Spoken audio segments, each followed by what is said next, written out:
Hey there, gorgeous souls, and welcome to this message. Today I have a message coming at you which is going to come from my night, what I got up to yesterday evening, which was a really fun experience that I want to share with you guys, and it inspired me to want to share this particular message with you guys today. So today I want to talk about your capacity to laugh at yourself and how that is in direct proportion to your capacity to actually fail forward, and what that kind of means, and of course use some example as I'm explaining, and just sharing how this concept can actually empower you in your life. So before I dive into that, I just want to say that I love hearing from you guys. I love these being kind of more of a dialogue in a weird way, even though it's not really set up that way, but to kind of spark a conversation. I love hearing your shares, your wisdom, your comments, your kind of insights, your experiences that relate to these topics. And I really do believe from my own personal experience that when we come together and we share our own perspectives, we can contribute something that can spark something within somebody else, right? A different way of thinking, a different way of looking at things, so that we can ultimately help to empower ourselves and each other on the journey. So that's what the Limitless Potential kind of branding and everything that we're doing in these messages is all about. But today, let's dive in and talk about how is it that your capacity to laugh at yourself, right, is in direct proportion to your capacity to fail forward. Now, I just want to define what it is when I'm talking about failing forward. What I mean by that is your ability to take a chance, right? Do something that you could potentially fail at. And if you do fail, right, not succeed in what you were looking to get, the result that you were hoping to get in that action, instead of being, failing backwards and taking a back seat into your life and, just checking out, instead it's a fail forward, meaning that you might fail in terms of you don't get the result that you were ultimately after from that action that you took, but you use it to your advantage. You still use it to move yourself forward. You got insight.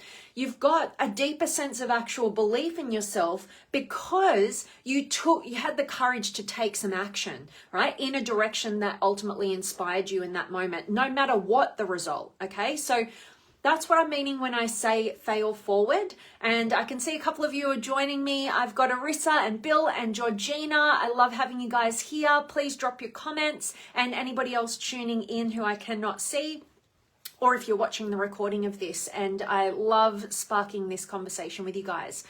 So let's talk about how your capacity to laugh at yourself is in direct proportion to that failing forward.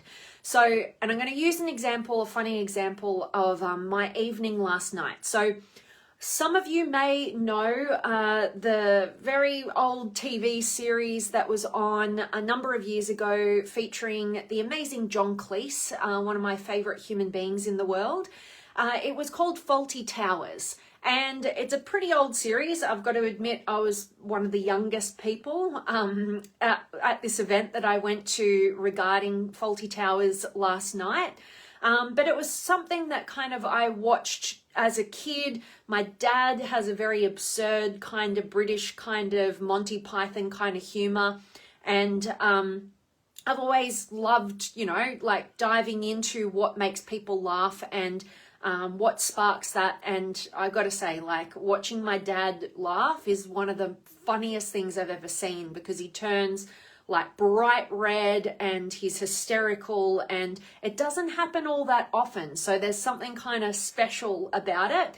And so anyway, as a kid, I grew up watching lots of, Mr. Bean and Fawlty Towers and so forth. And I actually went to an event last night with both of my parents and my fiance Tim, and we went to the Fawlty Towers dinner experience, where basically what you do is, and I know a lot of people might not know like Fawlty Towers, so you can Google it, but those of you who know it, and maybe you're a fan like I am, but basically Fawlty Towers is a hotel that they run and on this comedy series. And, you know, there's really funny characters, right? There's like a little Spanish waiter, Manuel, who gets everything wrong. And there's Basil Fawlty, you know, who is played by John Cleese, and his wife, Sybil.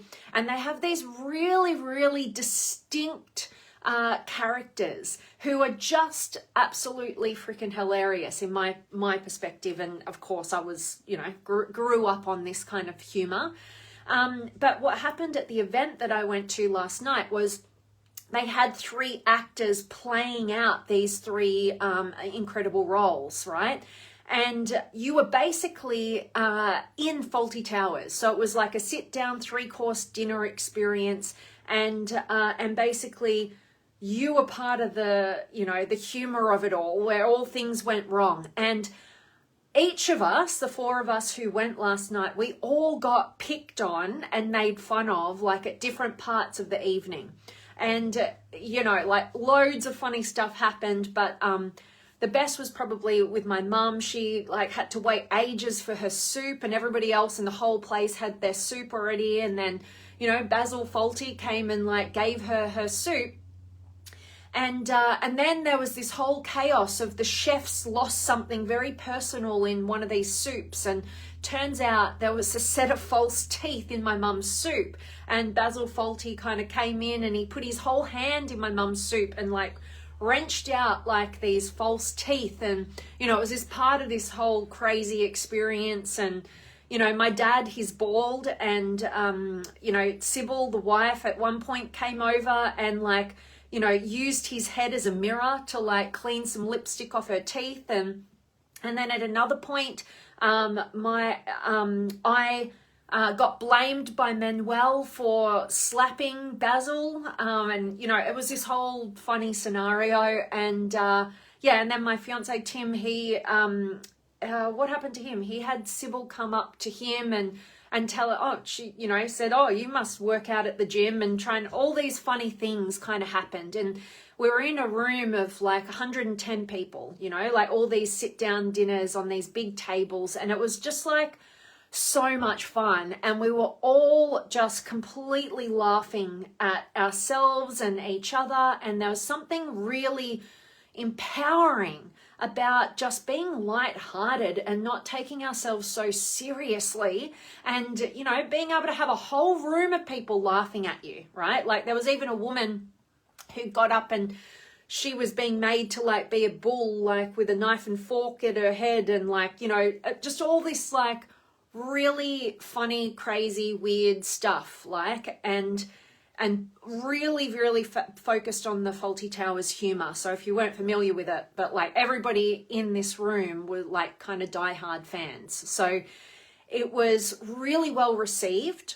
But the why I share these funny little incidences that happened last night is because I love looking at our everyday existence and just going, how does this, what's happening right now, like apply to a universal truth, right? Like, or something that can empower us, like, so that we don't miss all the magical lessons that we're being taught on the journey of life, right? We don't have to just wait till something exceptional or traumatic happens in our lives to actually learn something about ourselves and each other and what we want and what we don't want and all of those things.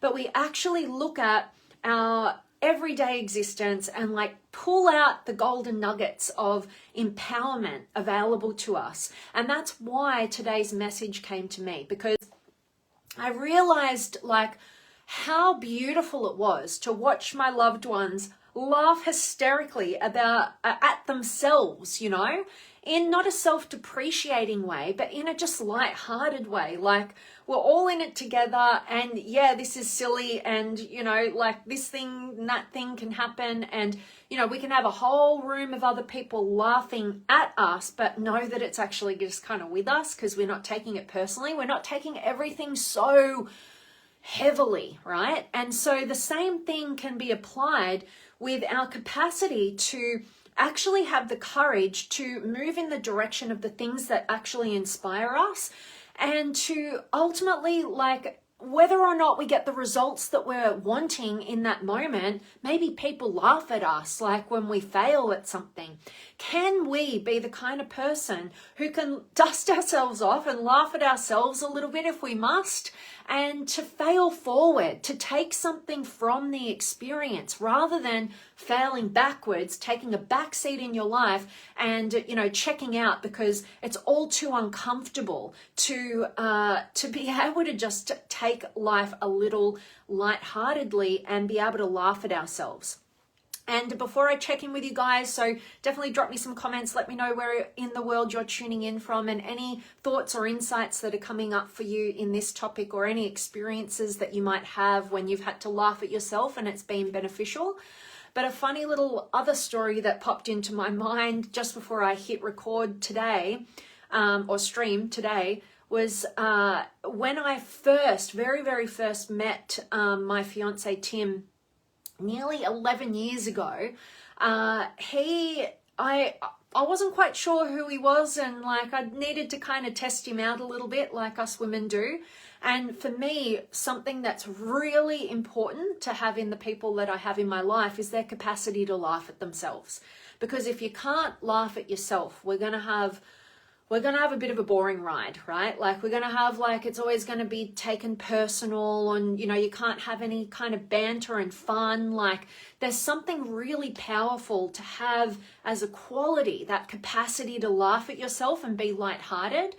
And so my test for him, and I'll have to find the video because at the time we actually recorded this, but I gave him what is called the cinnamon challenge. And for those of you who have been living under a rock and you have no idea what that is, just search it on YouTube or Google it. But at the time it was kind of a big thing, but he luckily hadn't heard of it. And so I gave him the cinnamon challenge, which was to basically, I challenged him to eat a tablespoon of cinnamon. And he loved cinnamon. So he was like, well, yeah, I can do that, no problems. But he didn't realize what experience that is for a human being to put a whole tablespoon of cinnamon in your mouth, like dry powder in your mouth. And it was just so hilarious, right? Because then he, ate the cinnamon, and like basically when you watch people do this, or maybe just challenge somebody to do it, or do it yourself and see what happens. But basically what happens is it soaks up all the moisture in your mouth, and people tend to cough a big cloud of cinnamon, and it's really quite funny. Don't do it if you're going to die on me, but yeah, it is really funny. And luckily for both of us, he could laugh at himself, right? And it became like a really funny moment in our lives to come back to and laugh at, and find the humor in it, instead of being somebody who takes that so personally or brings a negative spin to it. And so those things can happen. But I really wanted to just share that kind of other funny little story on this, because honestly, it comes down to that old saying, you're either going to laugh or you're going to cry, right? And so if you cry, sometimes you need to cry, but if you cry all the time over the things that don't go your way, what are you? You're just really a baby in life. You're never gonna grow up and take advantage of your opportunities and test yourself and fail forward and learn from those past mistakes, right? So in order to be an adult in your life, in order to be the creator of your life, you need to be able to find lightheartedness and laugh at yourself and be lighthearted when you don't get the results that you're after. But instead of feeling defeated and deflated and failing backwards, you fail forwards, because that took a ton of courage to actually take action down a path that you might have, been outside of your comfort zone. So that's why you can use your capacity and check in with the pulse of your capacity to laugh at yourself, and know that it's in direct proportion to your capacity to fail forward, to take the golden nuggets, no matter what the results from your inspired action, your courageous action, because that is the path of you designing your life the way that you're most aligned with, that's going to be ultimately fulfilling for you. versus defaulting into the safe, comfortable life where you don't ever have to deal with failure or ever have to do anything uncomfortable. So you save yourself from having to laugh at yourself. But how much fun are we going to miss out on if we don't know how to laugh at ourselves? All right. And that's why I wanted to share those stories with you. So let me check in with you guys and see who's been able to join me. But I have got Arissa and Bill and Georgina and Bill, aloha from Hawaii. Oh my gosh. Wish I was there and I know you'd be having a ball of a time, my friend. Love having you here. Sanford, hello to you, my friend. Miss your presence. And Judith is here, yay. And Hanny and Lucy and Klaus from Colombia, South America. Best wishes. Always great to see you, my friend. Thanks for showing up. And Bill, I love people who make me laugh. Absolutely. I know you've got this under wraps, definitely. So that really is my message for you guys. I hope that it just gets you to check in with when was the last time you had a good old laugh at yourself, right? And think about like the release and the freedom of just being able to do that. Maybe there's a challenging situation that you've been going through. Maybe you've been a bit like how I've been experiencing life lately, where I've just felt like really in the mud. You know, and I'm like, whoa, I'm not somebody who's supposed to be stuck in the mud. I'm supposed to be somebody who's like blazing a trail right now, right? How can I just laugh a little about the heaviness that we can get caught up in and actually bring some lightheartedness to it, right? It's not about avoiding reality. It's about owning the fullness of reality. It's never just one-sided. So I hope that this inspires you to take another look at maybe having a laugh at yourself. Go and create some magic moments with some people that you care about in your life. Be able to laugh at each other. Go to a comedy show or something where maybe like last night, they might pick on you a little bit. It's good fun, right? So go and enjoy yourself and enjoy each other. And I hope that this inspires you. So much love to each and every one of you guys. You know, I really appreciate you guys just showing up whenever I go live on these things at all sorts of times, because I'm flowing with when I'm inspired. And they're always for the purpose of, sharing something genuine in my own life that hopefully touches something genuine in your own, so that it inspires you to just get a deeper insight into who you are, what you want, and having the courage to go after it. All right. So much love for each and every one of you guys, and I will see you very, very soon. Much love.